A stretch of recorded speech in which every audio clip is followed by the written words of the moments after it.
You will never marry, said her wicked auntie, but the Alpha King claimed her werewolf romance. The kitchen was cold before dawn, the kind of cold that settled into bones and made a home there. Isla's hands moved through the familiar motions. Kindling, flint, the careful arrangement of wood that would catch and hold. She'd learned long ago that if the fire wasn't burning by the time Aunt Moira came down, the morning would begin with punishment instead of poison-laced words. Today it would be words. It was always words first. You will never marry.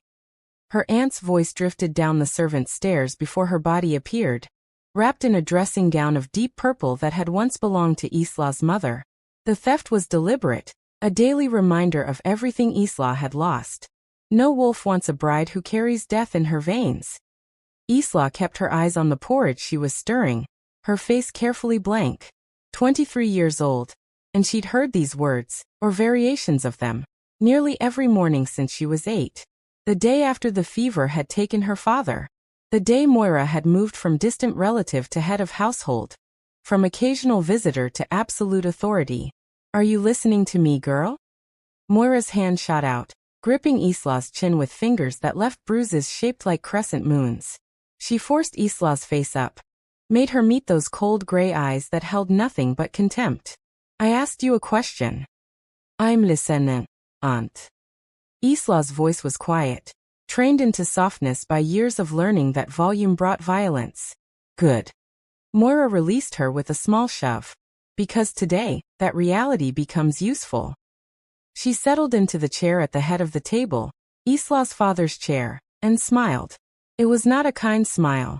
The king has issued a decree. Each pack must send 5 unmarried wolves to serve at the palace for the Moonfire Festival season. Isla's heart stuttered. The Moonfire Festival. The most important gathering of the year, when the Alpha King opened his palace to unmated wolves from across the 5 territories. It was part celebration, part political maneuvering, and entirely forbidden to someone like her. The other pack families are already scheming, Moira continued, accepting the tea Isla poured with a dismissive wave. They'll send their prettiest daughters, their most accomplished nieces. Every ambitious bloodline will parade their best before the king, hoping to catch his eye for the Luna Queen position.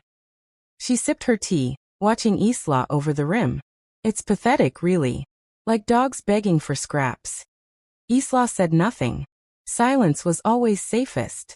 But we, Moira set down her cup with a soft click, are going to do something clever. We're going to send you. The wooden spoon slipped from Isla's fingers, clattering against the pot. She bent quickly to retrieve it, her mind racing. This had to be a joke. A cruel game. She wasn't allowed to attend pack gatherings, let alone travel to the capital. She was the cursed girl, the deathbringer, the orphan who'd killed her own mother just by being born. All lies, but lies that had become her prison. I can see you're confused, Moira said, her voice dripping with false sweetness. Let me explain. Every pack is sending their treasures, their prizes. We're going to send our curse. She laughed, a sound like breaking glass. Let them whisper about the Riverbend pack insulting the king by sending damaged goods. It will lower expectations, shift attention away from real candidates. And when the king overlooks all of Riverbend's offerings, we'll have done our duty without risking anything of value. Understanding crashed over Isla like a wave of ice water. She wasn't being given an opportunity. She was being used as a political pawn, a deliberate embarrassment to make the other Riverbend candidates look better by comparison. A sacrifice to prove the pack had technically obeyed the decree, while ensuring no real connection could be made. You leave at first light tomorrow, Moira continued. My cousin Dara works in the palace kitchens. He'll make sure you're given appropriate duties, ones that keep you well away from anywhere important. You'll serve your time, you'll come home, and life will continue exactly as it always has. She leaned forward, her voice dropping to a whisper. And if you even think about trying to present yourself as a legitimate candidate, if you dare to embarrass this family by pretending you're anything other than the curse you are, I will make sure everyone in that palace knows exactly what you are. Do you understand me? Yes, Aunt Moira. The words tasted like ash. Good girl. Moira stood, smoothing her stolen dressing gown. Now finish breakfast. You have packing to do. Not that you have much to pack. She paused at the doorway, looking back with something that might have been pity, if it wasn't so clearly satisfaction. Who knows, Isla? Maybe you'll finally be useful for something. After her aunt left, Isla stood in the empty kitchen, staring at the porridge that had started to burn. Her hands were shaking now, trembling with something she couldn't name. Fear? Anger? Hope? No, not hope. Hope was dangerous. Hope was the thing that got her hurt. She cleaned up the burnt breakfast and started fresh, moving through the familiar motions while her mind spun. The palace. The Moonfire Festival. The Alpha King. Her hand drifted unconsciously to her chest, to the hidden pocket she'd sewn into every dress she owned. Inside was a silver chain and a broken moonstone pendant. The only thing her mother had left her besides life itself. The stone was split cleanly down the middle, as if it had been sheared by a blade of pure light. According to pack legend, such stones were created in pairs by the moon goddess herself. Two halves of one whole. A mate marker that would lead each half back to its other. Her mother had died before she could explain where it came from, and Isla had kept it hidden all these years, afraid of what Moira would do if she knew it existed. But 3 years ago, Isla had discovered something that had haunted her every night since. She'd seen the other half. It had been the summer treaty signing, and Isla should never have been there. The head housekeeper from Riverbend had been desperate. 2 servants had fallen ill, and she needed replacements immediately for the capital. She'd asked for volunteers from the outer houses, and Isla had been doing laundry at the estate's edge when the call came. She'd said yes before thinking, before remembering that she wasn't supposed to exist in spaces that mattered. The housekeeper had been too rushed to question it, and by the time they'd arrived at the palace, Isla was just one more anonymous servant in a sea of them. She'd kept her head down, poured wine, cleared plates, and made herself invisible the way she'd learned to do. Until the final night, when exhaustion and too many trips up and down the stairs had driven her to steal a moment of air on a servant's balcony overlooking the palace gardens. She'd been alone, breathing in the scent of night-blooming jasmine, when she'd heard footsteps. She'd frozen, pressing herself into the shadows, praying whoever it was would pass by without noticing her. But the footsteps had stopped, and a figure had emerged onto the main balcony just below. A man, tall and broad-shouldered, moving with the lethal grace of a born predator. Even in the moonlight, even from above, she'd recognized him. Everyone in the 5 territories would have recognized him. King Thorn Blackwater, the Alpha King, the most powerful wolf in living memory. He ruled not through cruelty, but through absolute, undeniable strength. He'd taken the throne at 21 after his father's death, and had spent the last 7 years forging alliances, crushing rebellions, and refusing every attempt to match him with a Luna Queen. He'd stood there in the moonlight, his face turned up to the sky, and Isla had seen it. A silver chain around his throat, and hanging from it, a moonstone pendant, whole where hers was broken, glowing with the same ethereal inner light that her half possessed. Her heart had stopped. Literally stopped. Then started again with a painful lurch that had made her gasp. His head had snapped up at the sound, those legendary gold eyes scanning the darkness, and Isla had fled. She'd run like her life depended on it, back through the servant corridors, back to the kitchens, back to the cart that would take them home the next morning. She'd volunteered for the earliest departure, claimed illness, and hadn't stopped shaking until they were miles from the capital. Because it was impossible. A cursed orphan servant girl, and the Alpha King couldn't be fated mates. The moon goddess wouldn't be that cruel, to show her the other half of her soul, and make him completely, utterly unreachable. It had to be a mistake. A coincidence. There were probably hundreds of moonstone pendants in the world. The fact that his glowed the same way hers did when the moon was full meant nothing. Except she'd dreamed of him every night since. Dreamed of gold eyes in the darkness, of a voice calling for someone he'd lost, of a scent on the wind that drove him to distraction. Lavender and snow sage. The herbs she grew in her hidden garden because they were the only things Moira let her keep. And now she was being sent back. Into his palace. Into his territory. Isla pulled the pendant from its hiding place, holding it up to the thin morning light. It looked dull in the day, just a broken piece of cloudy stone. But she knew what it would do tonight when the moon rose. It would glow. It would pull toward the north, toward the capital, toward him. She should throw it away. Should bury it in the garden and forget it existed. Should walk into that palace and do exactly what Moira expected. Be invisible, be forgettable, be nothing. But as she stood there in the cold kitchen, holding the only thing her mother had left her, Isla felt something shift inside her chest. A small thing. A dangerous thing. Rebellion. For 15 years, she'd survived by being a ghost. By accepting the lies. By believing that she was cursed and worthless and meant to be forgotten. But what if she wasn't? What if everything Moira had told her was a lie designed to keep her small and powerless? What if the moon goddess had given her this pendant not as a cruel joke, but as a promise? She was being thrown to the wolves anyway. Moira expected her to fail, to embarrass herself, to prove once and for all that she was exactly what they'd always said she was. So what did she have to lose by letting the biggest wolf of all catch her scent? Isla carefully tucked the pendant back into its hiding place, her hands steady for the first time all morning.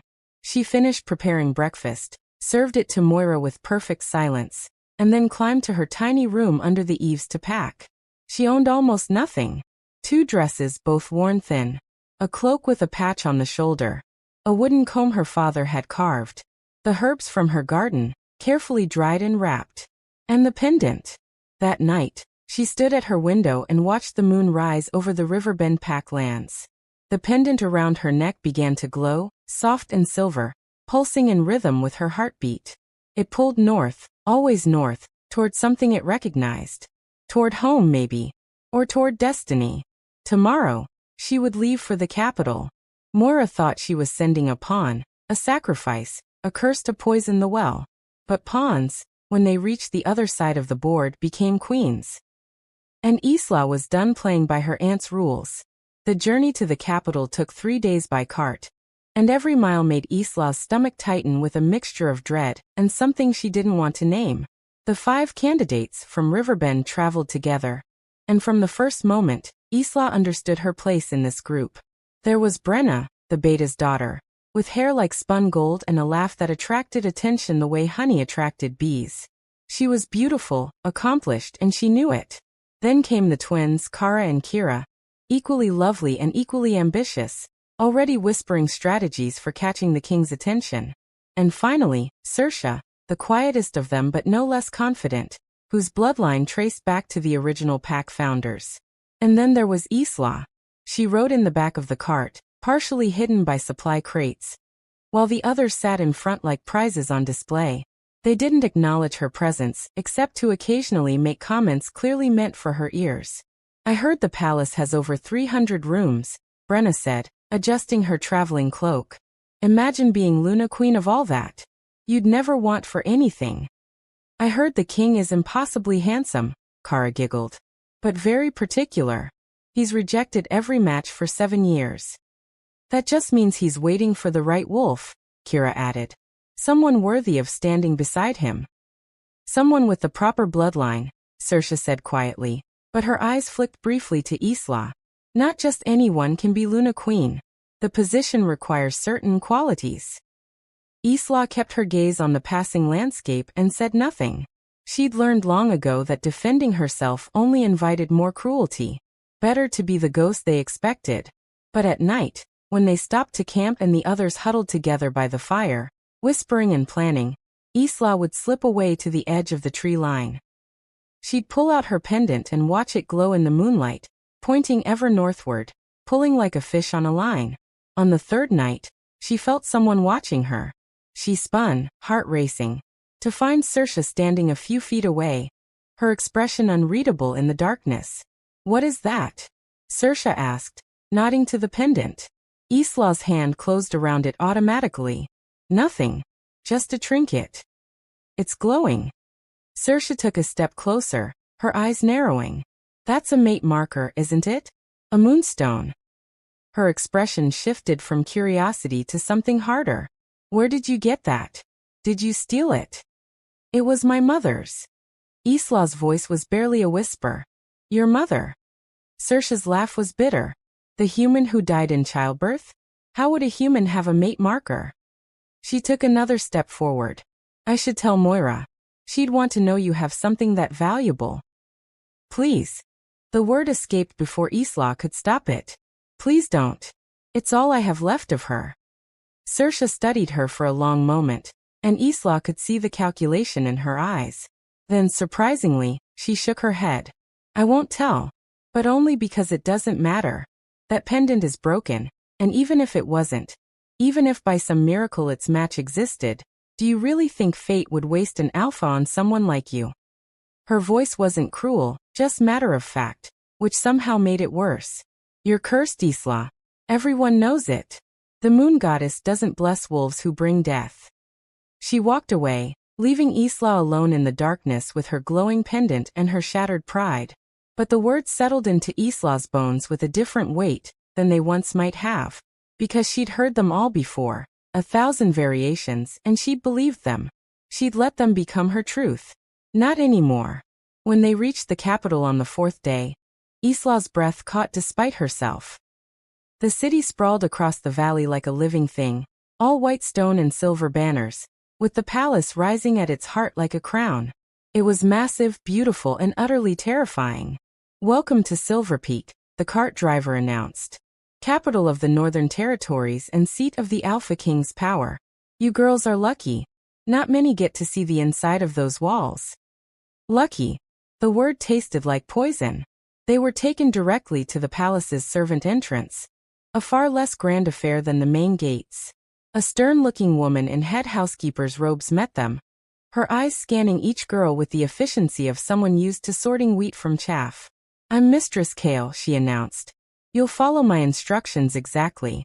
The palace is hosting over 200 unmated wolves for the Moonfire Festival, and we need every pair of hands we can get. You'll be assigned duties based on your skills and presentation. She walked down the line, pausing at each girl. Brenna was assigned to serve in the main dining hall. The twins were sent to help with the guest chambers. Saoirse was given duties in the library, a coveted position. Then Mistress Kale reached Isla and stopped. Her nose wrinkled slightly, and Isla fought the urge to check if she smelled bad. She'd washed as well as she could at the last stream. You're the extra, Mistress Kale said flatly. It wasn't a question. Yes, ma'am. I was told to expect you. Her tone suggested she'd also been told exactly what to expect. You'll work in the scullery. Washing, scrubbing, staying out of sight. There's a man named Dara, who'll supervise you directly. Do what he says, don't cause trouble, and perhaps you'll make it through the season without incident. Dara. Moira's cousin. Of course. Isla nodded, keeping her expression neutral even as her heart sank. The scullery was the lowest position, the place where servants went to disappear. Exactly what Moira had planned. She was led through a maze of corridors. Not the grand hallways she glimpsed through doorways, but the narrow, dim passages that servants used to move through the palace unseen. Eventually, they descended a flight of stone steps into the belly of the building, where the air was thick with steam and the sound of running water. The scullery was larger than Isla had expected, lined with massive stone sinks, and heated by a furnace that made the whole room swelter. A dozen servants were already at work, their hands red from hot water and harsh soap. This is Isla, Mistress Kale announced to no one in particular. She's to help with washing. Dara, she's your responsibility. A man stepped forward from the shadows near the furnace, and Isla's stomach dropped. Dara looked like a harder, meaner version of Moira. The same cold gray eyes, the same thin smile that never reached them. Isla, he said, looking her up and down. My cousin told me about you. The cursed one. He gestured to a sink piled high with pots crusted with burned food. You'll start there. And girl? Don't get any ideas about wandering. The scullery is where you belong, and the scullery is where you'll stay. Understood? Yes, sir. Good. He handed her a stiff brush and a rag. The festival begins in 3 days. Until then you work. No breaks except for meals, and you eat here, not in the servants' hall. We can't have you bringing your curse around the other staff. The injustice of it burned in her throat, but Isla swallowed it down and took the brush. She'd survived 15 years of Moira. She could survive this. The work was brutal. Her hands were soon raw from the hot water and harsh soap, her back aching from bending over the sinks. The other scullery workers ignored her. Whether from Dara's instructions or their own superstition, she couldn't tell. But as she scrubbed pots in the sweltering heat, as the hours blurred together into an endless cycle of wash and rinse and dry, Isla felt the pendant against her skin growing warmer. Not from the heat of the room, but from something else.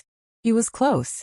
Somewhere in this massive palace, above her in the beautiful room she'd never see.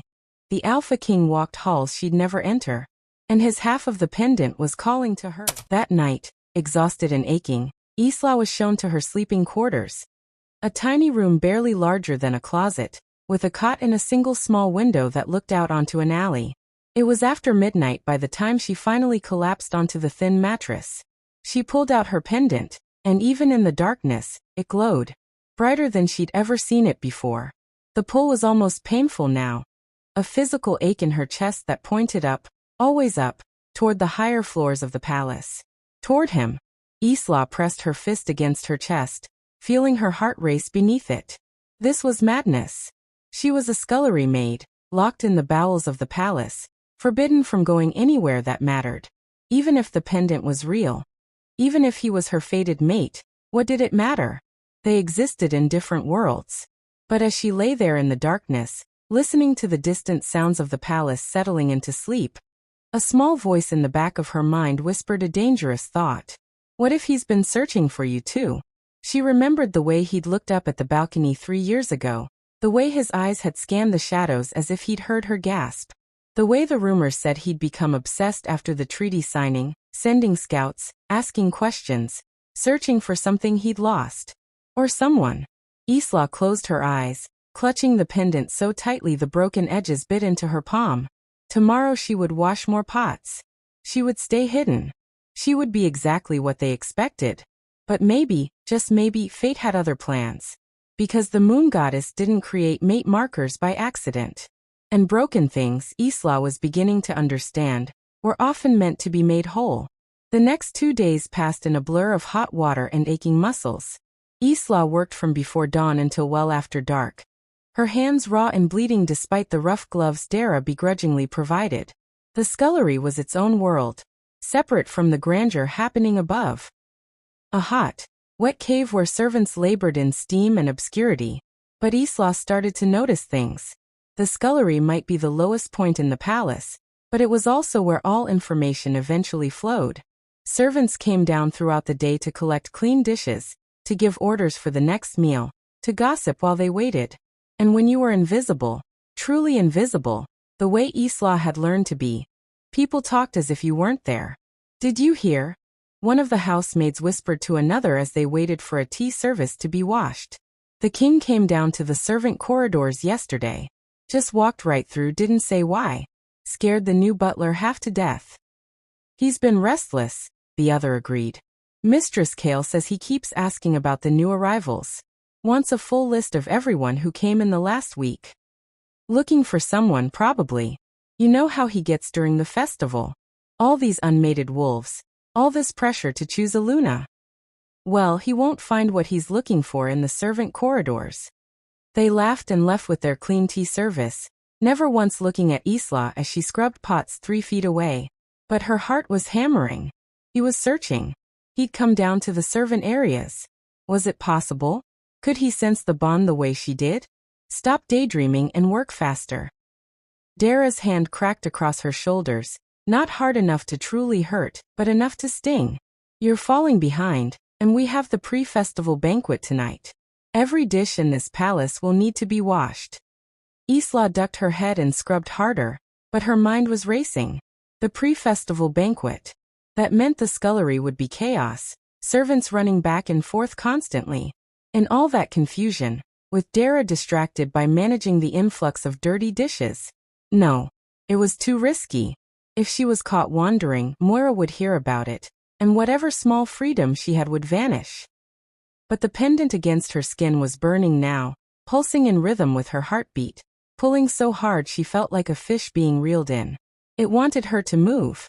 Needed her to get closer. The banquet began at sundown, and the chaos Isla had anticipated was even worse than she'd imagined.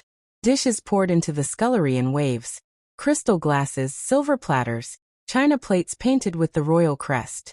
The other workers moved in a frenzy, and Dara barked orders from his position by the door, his attention fully occupied with managing the flow. Isla worked mechanically, her hands moving through the familiar motions while her mind plotted. There was a corridor that led from the scullery up to the main kitchens. From there, a servant's stair led to the upper floors. She'd glimpsed it on her first day, had mentally mapped it the way she'd learned to map escape routes in Moira's house. If she was fast, if she was careful, if she could just get close enough to understand what this pull was, why the pendant was reacting so strongly. A particularly large load of dishes crashed onto the work surface beside her, startling her from her thoughts. One of the kitchen boys, no more than 14, looked at her with wide, frightened eyes. "Sorry," he gasped. "They're demanding the next course, and the head cook is in a rage. It's absolute madness up there." "It's fine," Isla said quietly, already sorting through the pile. Then carefully casual. "How many courses are there?" 7. "We're only on the 4th. He groaned. "I'll be dead before dessert." 7 courses. That meant at least 3 more hours. Dara would be stuck here, managing the chaos. The other workers were too focused on their own tasks to pay attention to her. It was now or never. Isla waited until Dara was occupied with a dispute over a broken platter. Then, moving with the practiced invisibility of years, she slipped from her station, grabbed a stack of clean plates as if she had a purpose, and walked toward the corridor. Her heart hammered so hard she thought everyone must hear it, but no one called after her. No one stopped her. She was just another servant on an errand beneath notice. The corridor was dimmer than the scullery, lit by oil lamps that cast dancing shadows. Isla moved quickly, her feet silent on the stone floor. The servant's stair loomed ahead, narrow and winding upward into darkness. She shouldn't do this. This was insane. Dara would notice she was gone soon. She'd be punished, maybe sent home in disgrace. But the pendant was burning against her skin now, hot enough to be painful, and the pull was so strong she felt like if she didn't move toward it, she might tear in half. Isla set down her stack of plates in a shadowed alcove and began to climb. The stairs seemed to go on forever, spiraling upward through the bones of the palace. Isla passed landings that opened onto different floors. She glimpsed a library, a music room, corridors lined with portraits of past kings. But the pull kept dragging her higher. Finally, she emerged onto a landing different from the others. The air here smelled of cedar and something wild, like a forest after rain. The corridor beyond was wider, the walls hung with rich tapestries. This was the royal wing. It had to be. Isla's hands trembled as she pressed them to her chest, feeling the pendant blazing beneath her dress. It was pulling so hard now that it hurt, a physical ache that demanded she move forward. Just a few steps. Just to see. Just to understand. She crept down the corridor, keeping to the shadows, every sense on high alert for approaching footsteps. Past one door, then another, then. The pendant suddenly flared so bright she could see its light through the fabric of her dress. And at the same moment, a door ahead of her opened. Isla froze, every muscle locked, like a rabbit sensing a wolf. A figure stepped into the corridor, and even in silhouette, she knew him. Would have known him anywhere, in any light, because her soul recognized his.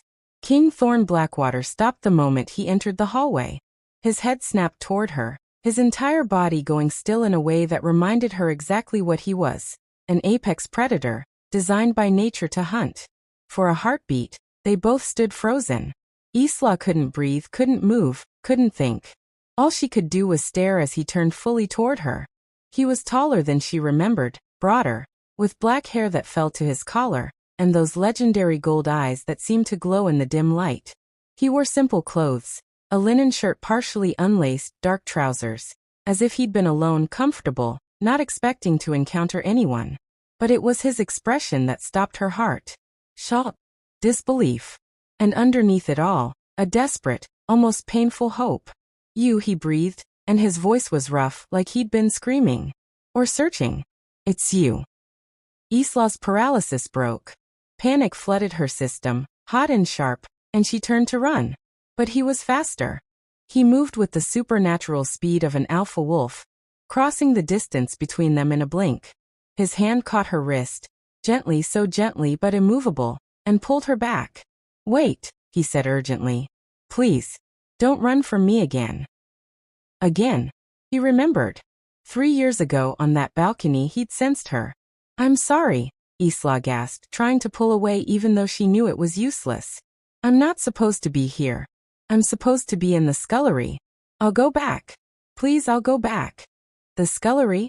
His grip on her wrist tightened fractionally, and something dangerous flashed in his eyes. Who put you in the scullery? It's where I belong. I'm just a servant. I'm sorry. Please let me go. You're not just anything. His other hand came up, and Isla flinched instinctively, expecting a blow. But his touch, when it came, was achingly gentle, his fingers barely grazing her jaw, tilting her face up to his. Let me see you, please. I've been searching for so long. The desperation in his voice stopped her struggling. Isla met his eyes, truly met them for the first time. And what she saw there stole her breath.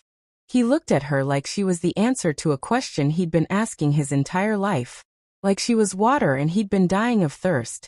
Like she was home. It's you, he said again, softer now. The scent. Lavender and snow sage. I caught it 3 years ago for just a moment, and I've been searching ever since. Every territory, every pack. I thought I'd imagined it. Thought I was going mad. But you're real. You're here. Your Majesty, Isla started, but he made a sharp sound of negation. Thorn. My name is Thorn. His hand on her jaw trembled slightly. And you are? Isla. Her name came out barely a whisper. But I shouldn't be here. I'm not supposed to. Show me, he interrupted, his eyes dropping to where her dress glowed faintly over her heart. You have something. I can feel it. Please. Show me. With shaking hands, Isla reached into her dress and pulled out the pendant. The moment it cleared the fabric, it blazed like a captured star. Silver light flooding the corridor. Thorn made a sound between a gasp and a growl. With his free hand, he pulled his own pendant from beneath his shirt, and when the two halves came close, they sang. There was no other word for it. The stones emitted a high, clear note that resonated in Isla's bones, and the light they gave off was bright enough to hurt. And more than that, they pulled toward each other with such force that both chains went taut, dragging their wearers together. Fated mates, Thorn whispered, staring at the glowing stones. The moon goddess blessed us. I knew it. I felt it 3 years ago. I knew I wasn't imagining it. His eyes met hers, burning gold. Why did you run? Why did you hide from me? Because I'm nobody, Isla said, and tears she didn't know she'd been holding back spilled down her cheeks. I'm a cursed orphan servant girl. I bring death. Everyone says so. The moon goddess wouldn't. She wouldn't choose someone like me for someone like you. It has to be a mistake. A mistake. Thorn's voice went flat, dangerous. Who told you that? Who called you cursed? Everyone. My aunt. My pack. I killed my mother just by being born. No. The word was absolute. A king's command that left no room for argument. Your mother was human, wasn't she? I can scent it in your blood. Human bodies can't survive werewolf births. That's not a curse. That's tragedy. There's a difference. Isla stared at him, her world tilting. He'd seen it. In seconds, he'd seen what Moira had spent 15 years making sure she never questioned. Who told you that you were cursed? Thorn asked again, gentler now. His thumb brushed away her tears with devastating tenderness.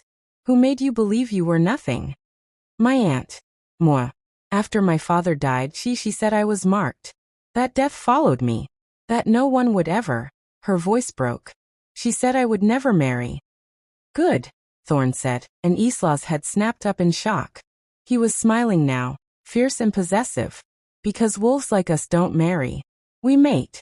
And Isla, no power in this world or any other could keep me from claiming you now that I've found you. His hand slid from her jaw to her neck, his thumb resting over her racing pulse. I am the Alpha King. My word is law in 5 territories. And I'm telling you that you are not cursed. You are not nothing. You are mine. Do you understand? Isla couldn't speak, could barely breathe. This wasn't possible. This didn't happen to girls like her. I don't, she started. But footsteps in the stairwell behind her made them both freeze. Damn, Thorn swore softly. He pulled her quickly to the side, into an alcove shadowed by a tapestry. His body pressed against hers, shielding her, and Isla could feel the heat of him, the barely leashed power vibrating through his frame. Two servants passed by the corridor entrance, their voices carrying. Said she's missing. Dara is furious. If she's wandering where she shouldn't be, there'll be hell to pay. The cursed one from River Bend? I heard he keeps her in the scullery, where she belongs. Can you imagine if she'd gotten into the festival? The scandal. They moved past, their voices fading, but Isla felt Thorn go absolutely still against her. When he spoke, his voice was lethal. They're talking about you. The cursed one. They keep you in the scullery. It wasn't a question. Who is Dara? My aunt's cousin. He's the scullery supervisor. He was told to keep me away from everything. I'm here as a representative of Riverbend, but only because my aunt wanted to. She stopped, shame burning in her throat. Wanted to what? Thorn's hand on her waist tightened. To embarrass the pack. To make the real candidates look better. I'm a deliberate insult to you. To show that Riverbend had to scrape the bottom to fill their quota. The silence that followed was so absolute that Isla could hear her own heartbeat.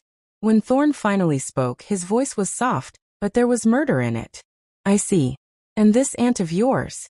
She'll be attending the festival? I don't know. Maybe. She has connections at court. Good. The word was sharp as a blade. We'll deal with her.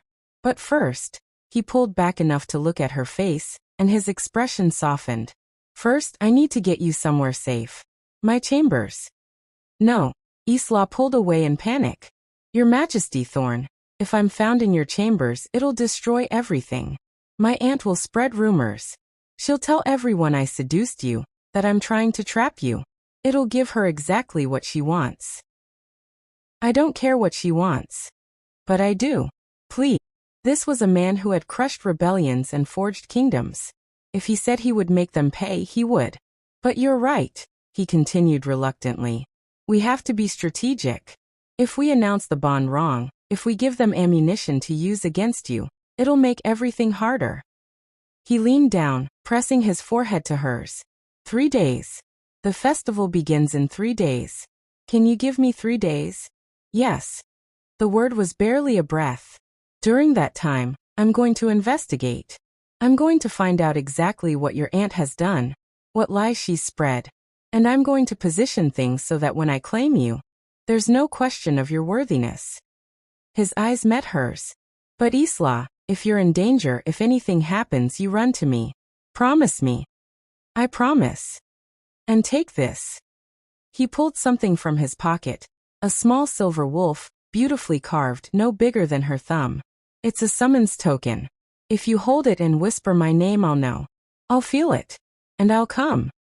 Isla took the little wolf, her hands trembling. I should go. They're looking for me. If Dara realizes I've been gone this long. One more thing. Thorn's hand caught the back of her neck, pulling her close. And then his lips were on hers. The kiss was careful, almost chaste, but it sent lightning through Isla's veins. The mate bond sang between them, the pendants blazing bright enough to light the entire alcove. When Thorn pulled back, his eyes had gone full wolf, pure gold, with no white remaining. Mine, he growled softly. 3 days, Isla. And then I'm claiming you before the moon goddess, the court, and anyone else who wants to challenge me. Then he was gone, melting into the shadows with the speed and silence of the predator he was. Isla stood in the alcove, her lips tingling, her heart racing, the little silver wolf clutched in her hand. She'd just been kissed by the Alpha King, her fated mate, the most powerful wolf in 5 territories. And he'd called her his. Isla tucked the silver wolf into her hidden pocket next to her pendant, and made her way back down the stairs on shaking legs. She slipped back into the scullery just as Dara turned toward her station. Where the hell were you? He snarled. Delivering plates to the upper kitchen. Isla lied smoothly. The head cook said they needed them urgently. Dara looked suspicious but too harried to pursue it. Get back to work. And don't wander off again. Yes, sir. Isla returned to her station and plunged her raw hands back into the hot water. But everything had changed. The pendant under her dress was warm, a constant reminder. The little silver wolf in her pocket was a promise. And somewhere in the palace above, her mate, her king, was hunting. 3 days. She could survive 3 more days. And then, as Moira had promised, she would never marry, because she was going to be claimed instead. The next morning, the palace buzzed with renewed energy. The Moonfire Festival was tomorrow, and final preparations were being made. Isla worked through breakfast, through lunch, barely looking up from her station. But she was aware of everything. The servants hurrying past with reports that the king was in a strange mood, that he'd requested full records of all new arrivals, that he'd been seen walking through servant corridors again with his personal guard. He was investigating, keeping his promise. "Did you hear?" One of the scullery maids whispered to another. The king had Mistress Kale bring him the complete staff list. Went through every name, asking questions about where they came from, who sent them. "Looking for someone," the other agreed. "I wonder who." Isla scrubbed harder, hiding her smile in the steam. But that afternoon, as she was hauling a bucket of dirty water to the disposal drain, she heard a familiar laugh that made her blood run cold. Moira was here. Isla froze in the corridor, the heavy bucket forgotten. Her aunt's voice drifted from the servants' dining hall, and with it, the voice of Dara. "I still say it was foolish to bring her," Dara was saying. "What if she causes trouble?" "She won't. She's too beaten down for that." Moira's laugh was sharp. "Besides, I needed to be here for Brenna. The girl has a real chance at catching the king's eye, but she needs proper guidance. Some of these other families are ruthless. And if the king notices Isla? He won't. We've made sure of that. But even if he did, what would he see? A cursed servant girl with no bloodline worth mentioning. The moment anyone tells him about her past, about what she is, he'll drop her like poison." Isla's hands clenched on the bucket handle. She should move. Should get away before they saw her. But her feet were rooted to the stone floor. "I still think you should have left her at home," Dara muttered. "Too much risk." "There's no risk. Isla knows her place. Don't you, girl?" Isla's head snapped up. Moira stood in the doorway of the dining hall, smiling that cold smile that had haunted Isla's nightmares. "I thought I heard you out here," Moira said sweetly. "Eavesdropping, were you?" "No, Aunt. I was just. Come here." It wasn't a request. Isla set down the bucket and approached, every muscle tensed for whatever was coming. Moira looked her up and down, taking in the stained servant's dress, the raw hands, the exhaustion in her eyes. "Good. Dara tells me you've been working hard. Staying where you belong. I'm glad to see you haven't forgotten yourself." "No, Aunt." "Good girl." Moira patted her cheek, the gesture mockingly affectionate. "The festival starts tomorrow. I'll be staying at the palace to support Brenna. You'll continue your duties here and nowhere else.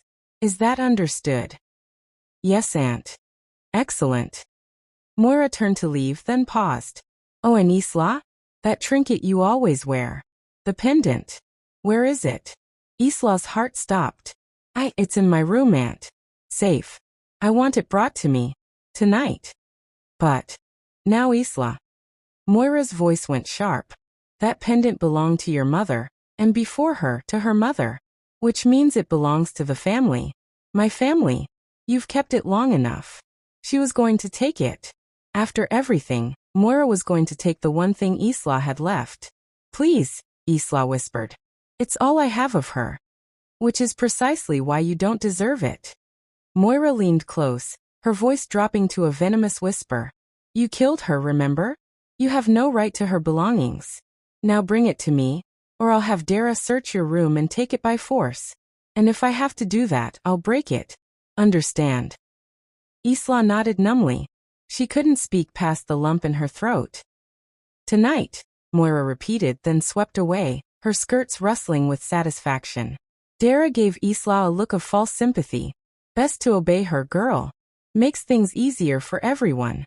When they were gone, Isla stood in the empty corridor, trembling with rage and fear. The pendant. She couldn't give up the pendant. It was her proof, her connection to Thorn, her only piece of her mother. But if she refused, Moira would search her room, would find it, would break it out of spite. Isla's hand went to her pocket, to the little silver wolf. She'd promised Thorn 3 days. But this was an emergency. She ducked into a shadowed alcove, pulled out the silver wolf, and whispered, "Thorn." For a heartbeat, nothing happened. Then the wolf grew warm in her palm, and she felt it, an answering presence, like a hand on her shoulder, a voice in her ear. "I'm here. What's wrong?" She didn't know how she heard it. Maybe through the mate bond, maybe through magic. But his voice was as clear as if he stood beside her. "My aunt," Isla breathed. "She's here. She's demanding I give her my pendant. She's going to break it." The rage that flooded back through the connection was so strong it nearly knocked her over. "Where are you?" "Servant corridor, west wing. Near the scullery." "Don't move. I'm coming." "No." Isla's whisper was urgent. "If she sees you with me, she'll know. She'll spread it through the whole court that I seduced you. Please, you can't." A pause, then the eastern garden. 20 minutes. Can you get there? Isla's mind raced. The eastern garden was on the ground floor, accessible through the servant corridors. She could claim she was dumping water, taking a moment of air. 20 minutes was tight, but possible. "Yes. Come to me, Isla. Let me protect you." The connection faded, but the warmth remained. Isla tucked the silver wolf back in her pocket and returned to the scullery. She worked with frantic efficiency, cleared her station, and then grabbed a bucket. "Where are you going?" Dara barked. "Dumping water.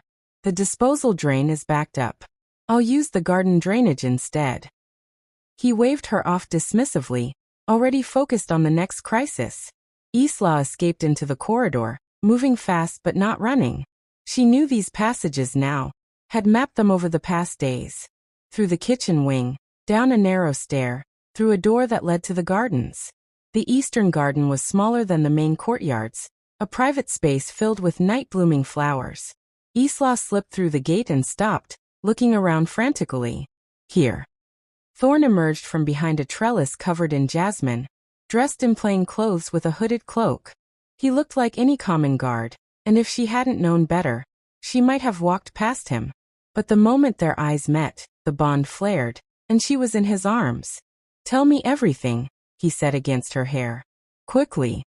Isla recounted the conversation, Moira's demand, the threat. With every word, she felt Thorn's arms tighten around her. "I won't let her take it," he said when she finished. "The pendant is yours. It's your right. And more than that, it's our proof. Without it, we have no way to prove the mate bond publicly," Isla finished. "I know. But Thorn, if I refuse, she'll search my room. She'll find it anyway." "Then we don't refuse. We comply." His eyes met hers, and she saw the calculation in them. The strategist, the king. "You give her a pendant. Just not that pendant." "I don't have another." "I'll provide one. A decoy. Broken moonstone, silver chain. Close enough that she won't examine it too carefully, especially in the dark." His hand cupped her face. "You'll give it to her tonight. Apologize. Be meek. Let her think she's won. And the real pendant? Stays with you. Hidden better. Can you do that?" Isla thought of the hidden pocket she'd sewn into every dress she owned, of the years she'd practiced being invisible. "Yes. I can hide it where she'd never think to look." "Good." Thorn pulled something from his cloak, a pendant already prepared. Not identical to hers, but close enough in the dim light. "Tomorrow is the festival. The opening ceremony is at moonrise. I'll make my choice then, publicly. I'll call for you, and when you come forward, we'll reveal the true pendants together. She won't have time to interfere. She'll try. She'll fail." The promise in his voice was iron. "But Isla, I need you to understand something. After tomorrow, your life changes. You'll be my Luna, my queen. You'll have power, protection, everything you've been denied. But you'll also have enemies. The transition won't be easy." "I know." Isla reached up, touching his face with her raw, work-worn hands. "But I'd rather face enemies at your side than face another day believing I'm cursed." Thorn turned his face into her palm, kissing the center. Then we're agreed.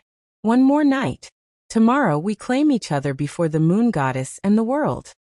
A sound from the garden gate made them both freeze.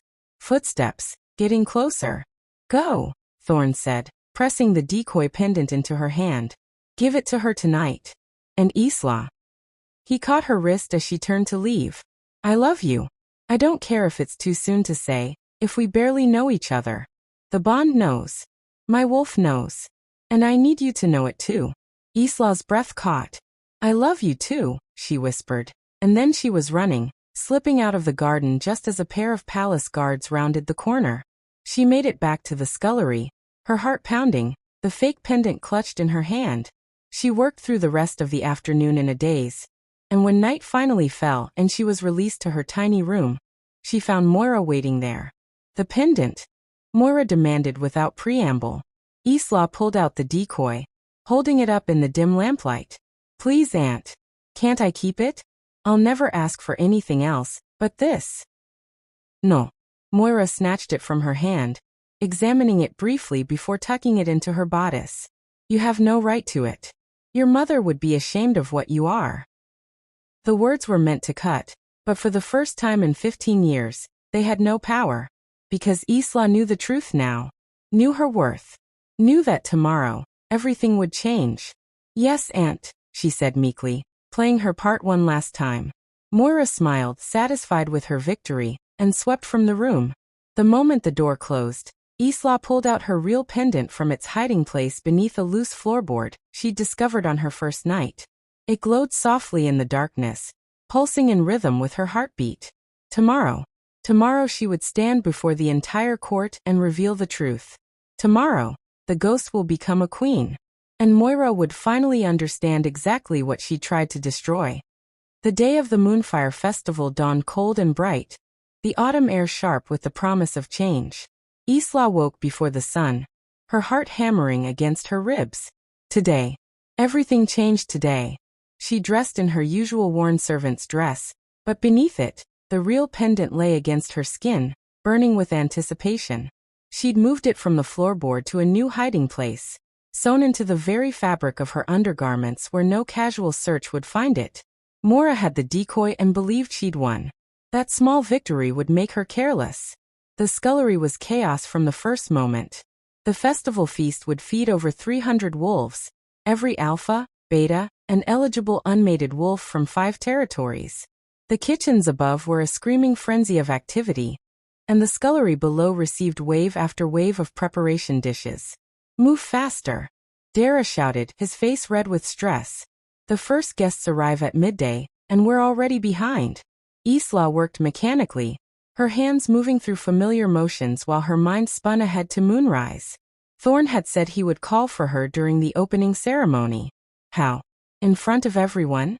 The thought was terrifying and exhilarating in equal measure. Around mid-morning, Mistress Kale appeared in the scullery entrance, her expression pinched with displeasure. All new arrivals are to present themselves in the Great Hall at sunset, she announced. The king wishes to formally acknowledge each pack's representatives before the ceremony begins. You'll be given appropriate attire. Try not to embarrass your pack. A ripple of surprise went through the scullery. Isla's head snapped up. Present themselves? But that meant, even me, ma'am? Isla asked quietly. Mistress Kale's nose wrinkled. The order said all new arrivals. That includes you. You'll wear the standard servant's formal dress, not guest attire. The king is being thorough, not showing you favor. Don't get ideas above your station.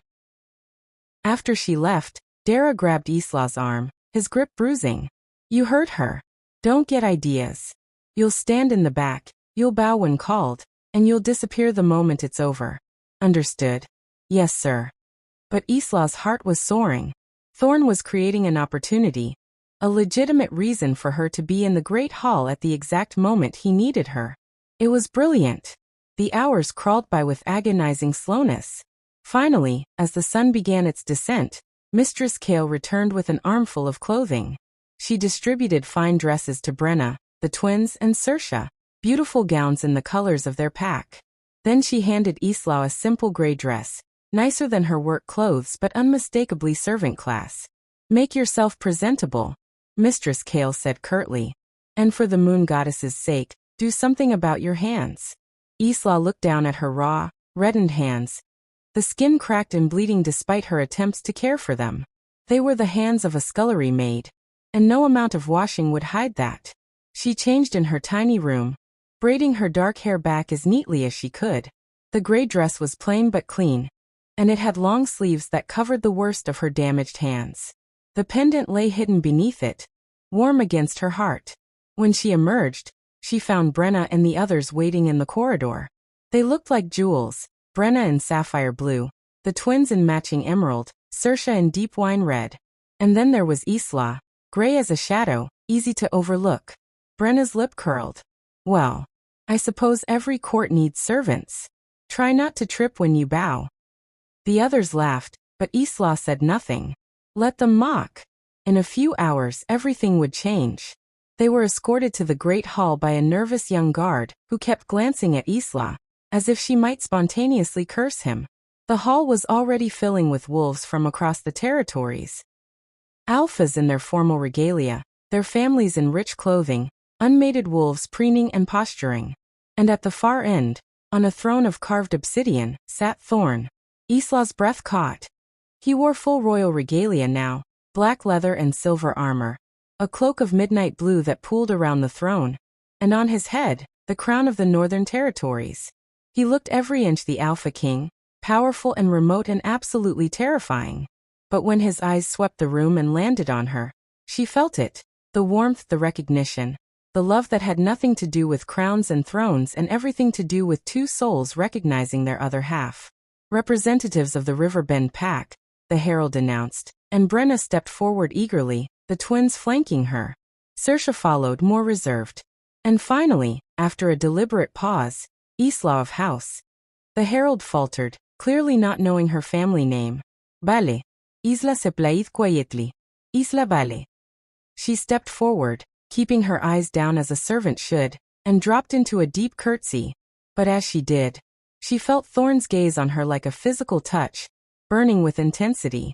Riverbend sends varied gifts, Thorn said, his voice carrying through the hall. There was something in his tone, dry amusement perhaps, that made several people chuckle. Isla's cheeks burned. He was playing the game, acknowledging the insult of her presence while using it as cover. Brenna preened, mistaking his comment as praise for her. Your Majesty, we are honored to serve. You may join the others, Thorn interrupted, already dismissing them. His eyes lingered on Isla for one more moment, and she saw the corner of his mouth quirk, a private smile, there and gone. Then she was being ushered back to her place along the wall with the other servants, while the real candidates moved to the center of the hall. Brenna shot Isla a triumphant look, clearly relieved that the cursed girl had been relegated back to irrelevance. Isla stood in the shadows and waited. Around her, the hall continued to fill.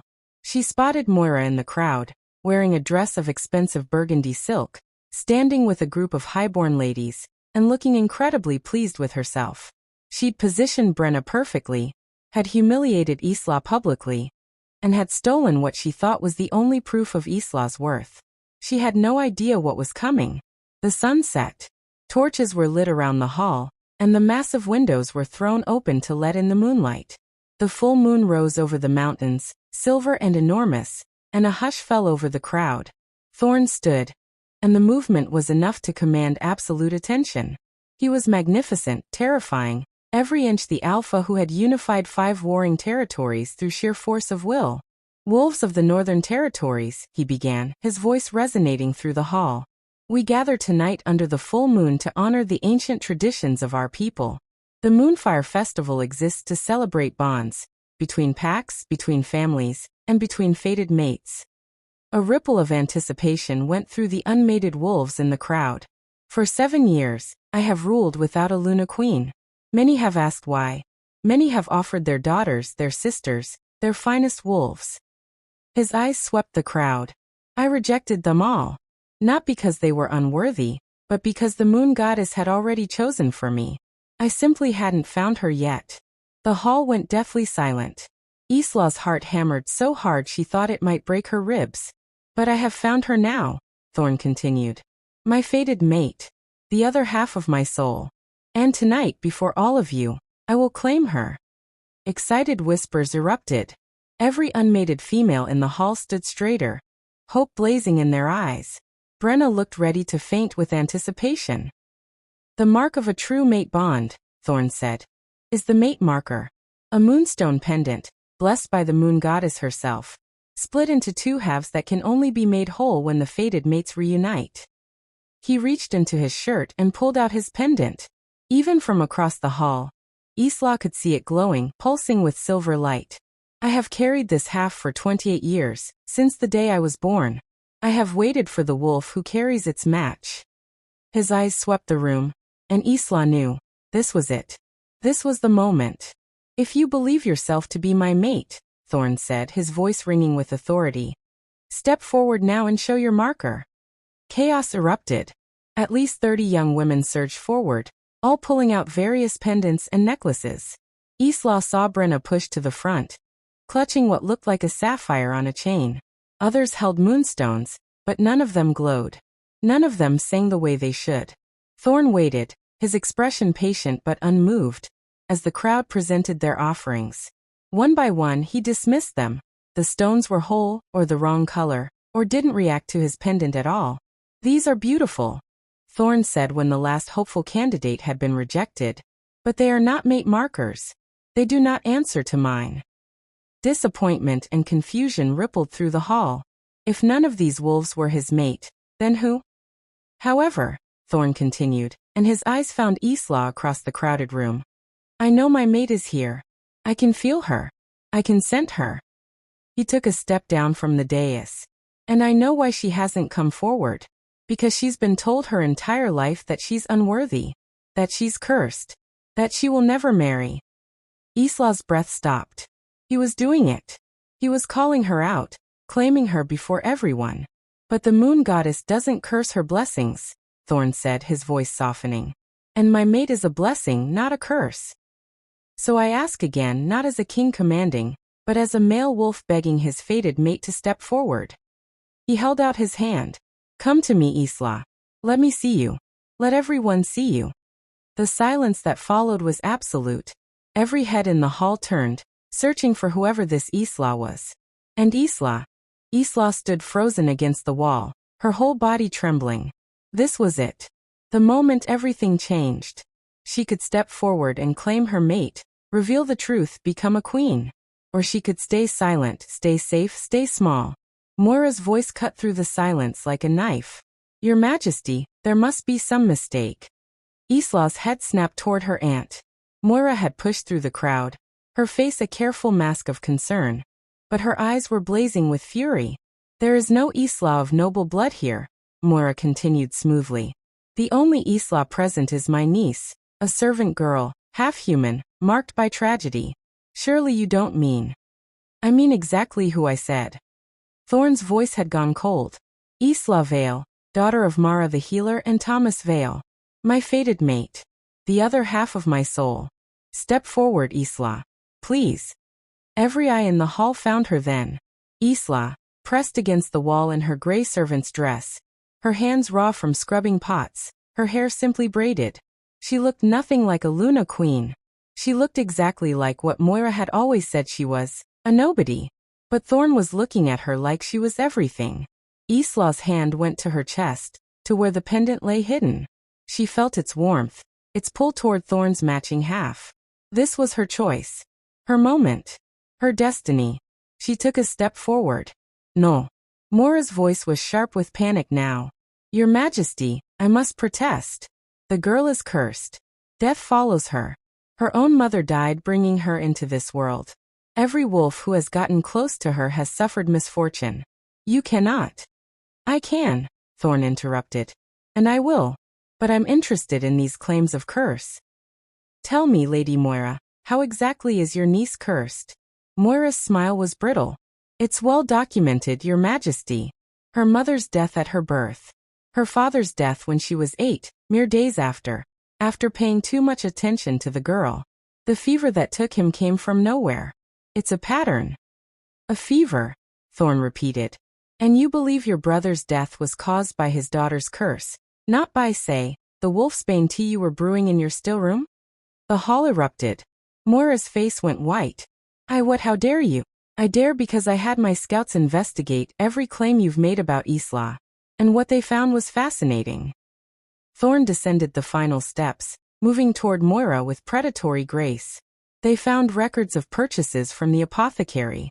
Wolfsbane, bought regularly for 15 years.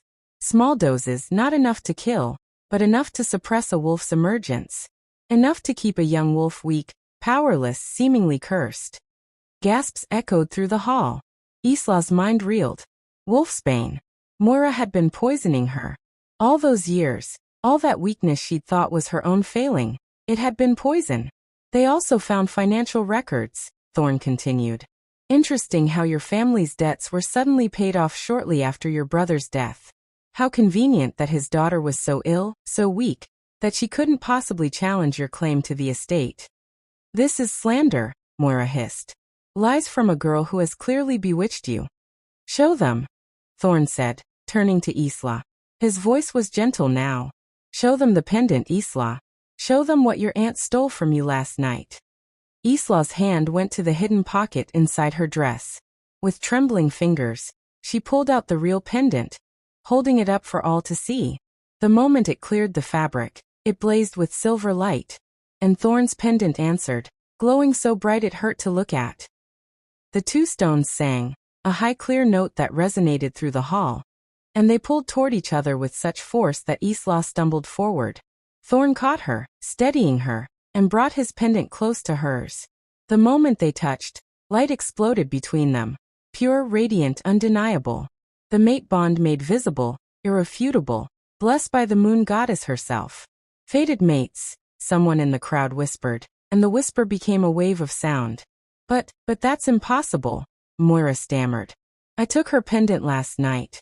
I have it right here. She pulled the decoy from her bodice, and in the bright light of the true mate markers, it was obvious the fake was just a common stone. You took what I gave you to take, Thorn said coldly. A decoy. The real pendant stayed with Isla, where it belonged, where you had no right to take it. Moira's face contorted with rage and fear. She's still cursed. She killed her mother.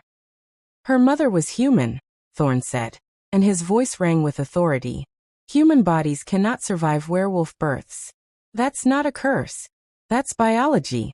And her father died of poison in his tea, not from his daughter's proximity. Poison you administered, Lady Moira, so you could claim his lands and his money. You can't prove that, Moira said, but her voice shook. I can actually. My investigators found the still room you thought you'd cleaned. Found traces of wolfsbane in the teapot you used to serve your brother every morning. Found the bank records showing the payments made to the apothecary, coded as medicinal supplies. Thorn's smile was knife-sharp. And most damningly, we found 3 other pack members who died of mysterious fevers after questioning your management of the estate. All of whom had tea with you shortly before their deaths. The crowd turned on Moira like a pack sensing weakness. Accusations flew. Guards moved forward, surrounding her before she could flee. No, Moira said, looking around wildly. No, she's the cursed one. She's nothing. She will never marry, Thorn finished, his arm tight around Isla. You're right about that. Because wolves like us don't marry. We mate. And I'm claiming her now, before the moon goddess and all of you. Isla Vale is my fated mate, my Luna Queen. And anyone who challenges her challenges me. He turned Isla to face him, his hands gentle on her shoulders. Do you accept this claim? Do you choose me freely before all these witnesses? Isla looked up at him, at this powerful, beautiful man who had torn apart her aunt's lies, who had searched for her for 3 years, who looked at her like she hung the moon. The pendant around her neck burned warm, pulling toward his, 2 halves desperate to be whole. I choose you, she whispered. I choose us. Thorn's smile was brilliant, transforming his face from remote king to male wolf in love. Then before the moon goddess who blessed us, before the pack who witnessed it, I claim you as mine. He lowered his head and kissed her, and the moment their lips met, something extraordinary happened. The pendants didn't just glow, they merged. The silver chains wove together, and the 2 broken halves of the moonstone fused, becoming whole for the first time. Light poured from the now complete stone, washing over both of them in a wave of power, so strong that several wolves in the crowd dropped to their knees. When Thorn pulled back, his eyes had gone full wolf, pure gold, no white remaining. And Isla felt it then. Her own wolf, suppressed for so long by poison and lies, surging forward for the first time in her life. It hurt. The transformation hit her like lightning, and she would have fallen if Thorn hadn't been holding her. Her bones began to shift, her body trying to change, and she cried out, "I've got you." Thorn murmured against her ear, "Let it happen. Let your wolf out. She's been caged for too long." The shift took her in a rush of sensation. Isla felt her body change, reforming, becoming something new and wild and free. When it was done, she stood on 4 paws instead of 2 feet, her vision sharper, her senses overwhelmed. She was a wolf, silver white, with eyes the color of storm clouds, the color of a true Luna. The hall erupted in sound, gasps, cheers, shocked exclamations. Because a wolf's color at first shift revealed their destiny, and silver wolves were born to rule. Thorn shifted beside her, his own transformation taking seconds. His wolf was massive, black as midnight with those burning gold eyes. And he pressed against her side, supporting her, anchoring her. "Mine," his wolf's voice rumbled through the bond. "My mate. My queen. My Isla." "Yours," her wolf answered.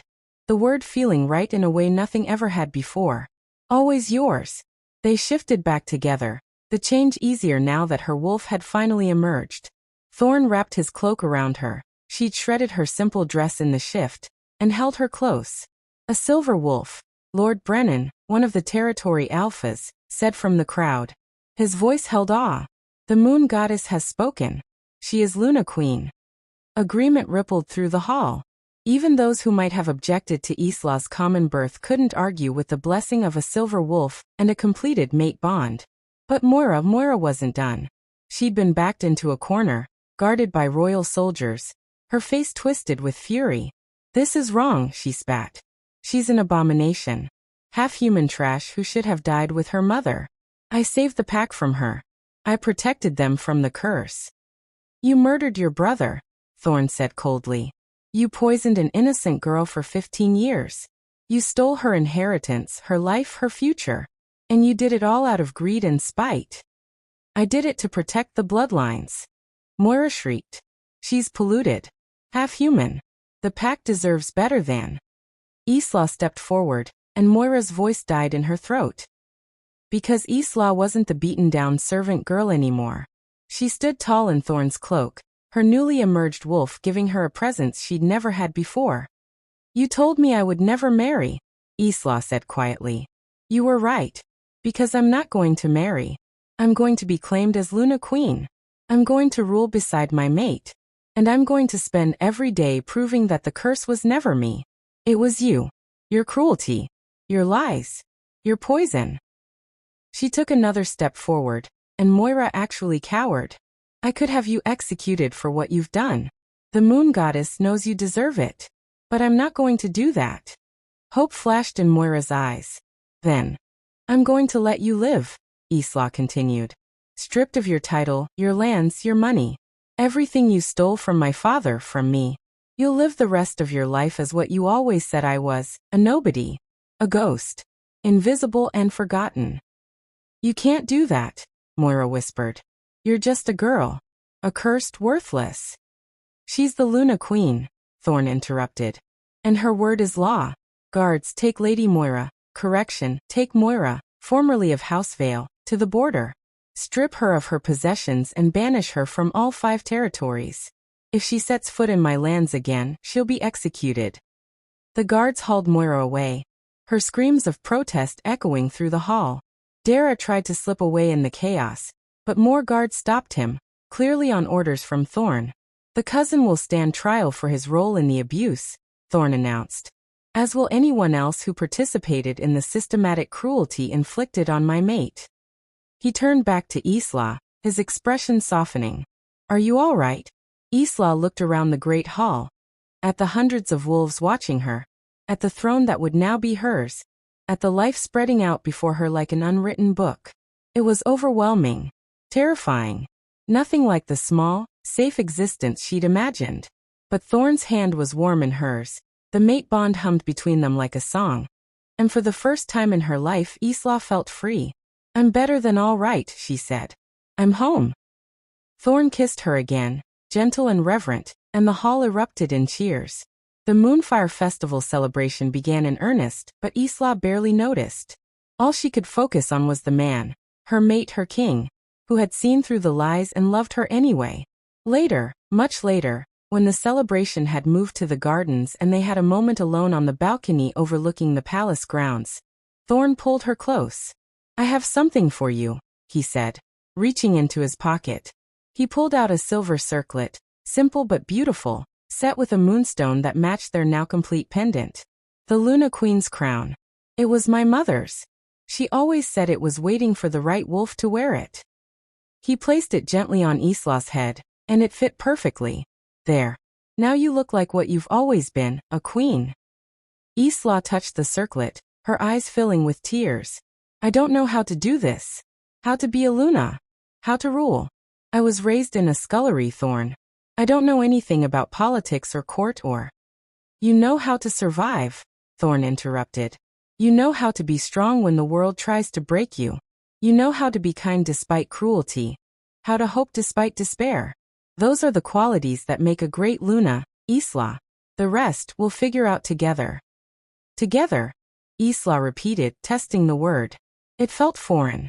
She'd been alone for so long. "Together," Thorn confirmed. "You're not a ghost anymore, Isla. You're not invisible. You're my mate, my queen, and you're going to shine so bright that everyone who ever tried to dim your light will have to shield their eyes." Isla laughed, the sound coming easier than it ever had before. "No pressure then?" "None at all." Thorn's smile was teasing, but his eyes were serious. "I love you, Isla. I've loved you since the moment I caught your scent 3 years ago. I'll love you for the rest of our lives. And I'll spend every day making sure you never doubt your worth again." "I love you too," Isla said, and meant it with every fiber of her being. "Thank you for seeing me. For finding me. For claiming me. Thank you for being brave enough to step forward," Thorn countered. "It took courage to face them all. To reveal yourself knowing how they might judge you." Isla thought about that. About the moment she'd stepped forward in the great hall, her heart in her throat, certain she was about to be rejected. About the moment she'd pulled out the pendant, knowing it could be dismissed or denied. About every moment of this impossible day. "You know what's strange?" she said. "My aunt was right. I'll never marry. Because I'm mated instead, which is so much better." Thorn laughed, the sound rich and warm. "She spent 15 years trying to curse you. Trying to make you believe you were worthless. And in the end, she gave you the truth by accident. You were never meant for a small life, Isla. You were meant for this. For me. For a crown."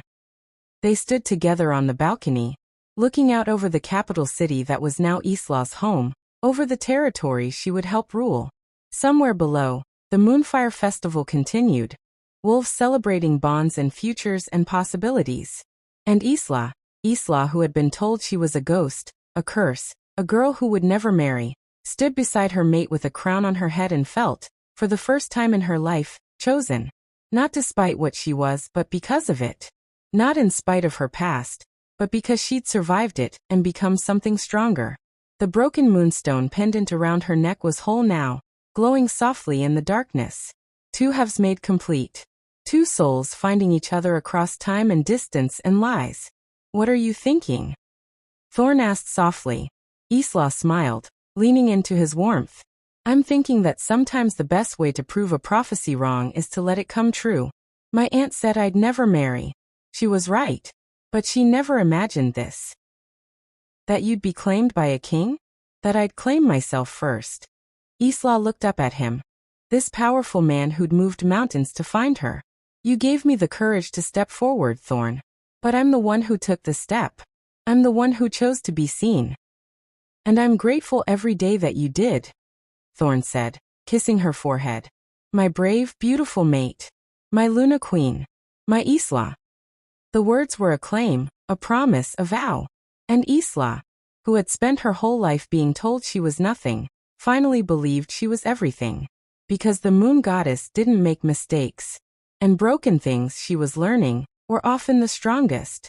After all, it took more strength to survive being shattered and still piece yourself back together than it did to never break at all. #epilogue. 6 months later. The council chamber was full of arguing wolves, their voices rising in heated debate over territory disputes and trade agreements. Isla sat beside Thorn on her own throne, smaller than his but equally ornate, and listened with the patience she'd learned over months of these meetings. The eastern packs are still resistant to the new trade routes, Lord Brennan was saying. They claim the tariffs are too high. Then we negotiate, Isla said calmly. We lower the tariffs for essential goods and raise them for luxuries. That way the common wolves don't suffer, but we still maintain revenue. The council members nodded, some making notes. They'd stopped questioning her input months ago, after she'd successfully negotiated an end to a border dispute that had lasted 3 generations. It turned out that years of reading people's moods to avoid punishment made her excellent at reading political situations. The Luna Queen is wise, Lord Brennan said, and it wasn't flattery. It was respect. After the meeting ended and the council members filed out, Thorn pulled Isla into his lap, burying his face in her neck. You're brilliant, he murmured against her skin. Did I mention that today? Only 3 times, Isla laughed. For if you count the compliment during breakfast. Not nearly enough. Thorn kissed her neck, her jaw, her lips. I'm failing as a mate. You're doing just fine. Isla ran her fingers through his hair, marveling as she always did that this was real. That she was here, in the palace, ruling beside a man who looked at her like she was the most precious thing in his world. The past 6 months had been challenging. There had been wolves who questioned her legitimacy, who whispered about her common birth and half-human blood. But Isla had faced them all with the same quiet strength that had gotten her through 15 years of abuse. And slowly, they'd come to accept her. Not because of her bloodline, but because of her actions. She'd reformed the servant quarters, ensuring better conditions and fair pay. She'd opened a school to train healers, honoring her mother's legacy. She'd visited every territory, spoken to common wolves and alphas alike, and proven that a Luna Queen didn't have to be born to nobility to rule with wisdom and compassion. There's something I need to tell you, Isla said, her hand resting on her stomach. Thorn pulled back, his eyes immediately dropping to where her hand lay. His expression shifted from playful to intense in a heartbeat. Isla. The healer confirmed it this morning. I'm pregnant. About 6 weeks along. For a moment, Thorn didn't move. Then he was lifting her, spinning her around, laughing with pure joy. A pup. We're having a pup. Are you happy? Isla asked, though she could feel his emotions through the bond.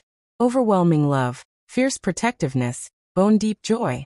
Happy doesn't begin to cover it. Thorn set her down gently, his hands cradling her face. You've given me everything, Isla. A mate. A purpose beyond ruling. And now a family. I don't deserve you. But I thank the moon goddess every day that she gave you to me anyway. We gave each other to ourselves, Isla corrected. The moon goddess just made the introduction. She thought about Moira sometimes. Wondered where her aunt was now, living as a nobody in some human city. She tried to feel vindicated, but mostly she just felt sad. Sad for all the years wasted on hate, on lies, on trying to make someone else small to make yourself feel big. But those thoughts never lasted long. Because she had too much to be grateful for, too much love in her life to waste time on bitterness. What are you thinking? Thorn asked, reading her mood through the bond. That I'm happy, Isla said simply. That I survived everything I had to survive to get here. And that I'm glad I did. So am I, Thorn said, pulling her close. My brave, beautiful, brilliant Luna. My Isla. And Isla, who had been told she would never marry, smiled against her mate's chest and thought about the prophecy that had come true in the best possible way. She'd never married. She'd been claimed instead. She'd become a queen. She'd found her mate, her purpose, her voice. And most importantly, she'd learned that the only curse that had ever existed was the lie she'd believed about herself. The lie that she was a ghost, a nobody, unworthy of love. But ghosts couldn't wear crowns. Nobodies couldn't rule kingdoms. And the unworthy didn't get blessed with silver wolves and fated mates. Isla had been none of those things. She'd just been a girl waiting for the world to be brave enough to see her. And when it hadn't been, she'd been brave enough to step forward anyway. That, she thought, was the real magic. Not the mate bond or the moonstone pendant or the silver wolf. The real magic was choosing yourself first, even when everyone else had chosen to overlook you. The real magic was believing you were worthy of love, even when the world told you otherwise. The real magic was surviving, and then thriving, and then helping others do the same. And as Isla stood in her mate's arms, the Luna Queen's crown on her head and their pup growing beneath her heart, she knew that she'd finally found what she'd been searching for all along. Not a prophecy fulfilled or a curse broken, but home, and herself, and the unshakable knowledge that she was exactly where she was meant to be.